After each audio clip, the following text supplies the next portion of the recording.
आज हम लोग मेंसुरेशन के अंतर्गत शंकु का अध्ययन करेंगे।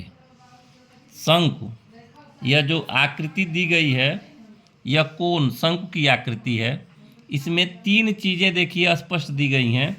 यहाँ से लेके यहाँ तक की दूरी जिसको हम लोग आर बोलते हैं, माने रेडियस। आर माने त्रिज्या भी बोलते हैं, रेडियस भी बोलते हैं। और यह शंकु की ऊंचाई होती है। यहाँ से लेके यहाँ तक जो दूरी है यह शंकु की ऊंचाई, जिसे हम लोग एच बोलते हैं। और यह तिरछी लंबाई है जिसको हम लोग एल से प्रदर्शित करते हैं। यह शंकु में अब आगे हम लोग देखेंगे शंकु कैसे इसका आयतन, पृष्ठ और संपूर्ण पृष्ठ निकाला जाता है। शंकु के आयतन का सूत्र होता है V = 1/3 पाई आर वर्ग इंटू एच। यह आयतन का सूत्र होता है।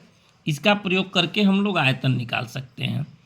फिर इसका वक्रपृष्ठ जो होता है, इसका सूत्र क्या होता है? शंकु के वक्रपृष्ठ का सूत्र C = होता है पाई आर एल।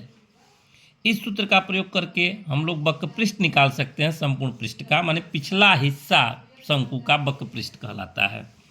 इसके बाद हम लोग इसका संपूर्ण पृष्ठ कैसे निकाल सकते हैं? S = होता है pi R in bracket L + R। इसका प्रयोग करके हम लोग संपूर्ण पृष्ठ माने या वक्रपृष्ठ और नीचे का जो सर्कल होता है इसका दोनों को जोड़ करके हम लोग संपूर्ण पृष्ठ निकाल सकते हैं। किन्हीं सवालों में हमें L की लंबाई भी ज्ञात करने को मिलती है, जिसे ज्ञात करने के बाद ही हम सवाल हल कर सकते हैं। उस कंडीशन में L की लंबाई के लिए हम लोगों का सूत्र हो जाता है L वर्ग = H वर्ग + R वर्ग। यहाँ से हम L का मान निकाल सकते हैं। L = √H का वर्ग + R का वर्ग।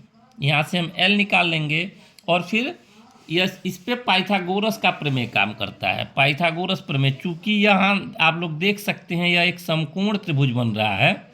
यह कोण जो 90 अंश का होता है, इसलिए इस पे पाइथागोरस का प्रमेय लागू हो जाता है। इस प्रकार से हम किसी भी शंकु का आयतन, वक्रपृष्ठ और संपूर्ण पृष्ठ निकाल सकते हैं और बड़े आसानी से मेंसुरेशन के सवाल में शंकु को हल कर सकते हैं।